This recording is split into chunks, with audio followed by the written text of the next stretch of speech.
పూర్వ పద్ధతుల్లో మొత్తం నూనె రాసుకొని వచ్చి చీకట్లో అమావాస్య రోజులు వచ్చి ఇంట్లో ఎవరు లేనప్పుడు దూరి చేస్తే ఆడికి మహా అయితే ఒక 2 తులాలో 3 తులాలో 10 తులాలో బంగారం దొరుకుతుంది.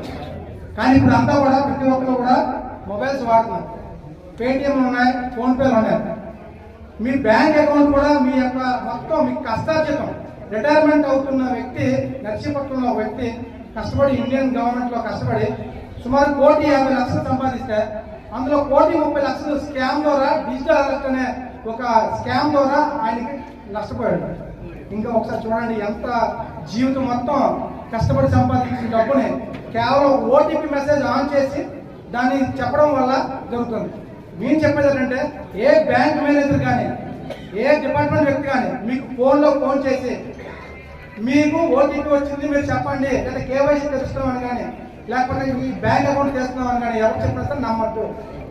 ఎట్టి పరిస్థితుల్లో మీరు స్వయంగా బ్యాంక్ వెళ్ళి ఆ మేనేజర్తో మాట్లాడండి, అప్పుడు మీకు అథెంటికేషన్ ఉంటుంది.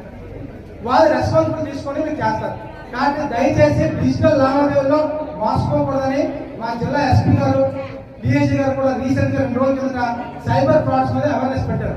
కాబట్టి ఈ అవకాశాన్ని దొంగలు ఎక్కడో బీహార్లోన వేరే రాష్ట్రాల్లో ఒక షెడ్ తీసుకొని ఒక కంపెనీలో పెట్టుకొని వాళ్ళందరూ మోసం చేయడమే ఉద్యోగం. అలాంటి వ్యక్తుల ద్వారా మీరు మోసపోకూడదని ఈ విషయాన్ని అమ్మ మీరు వినాలి.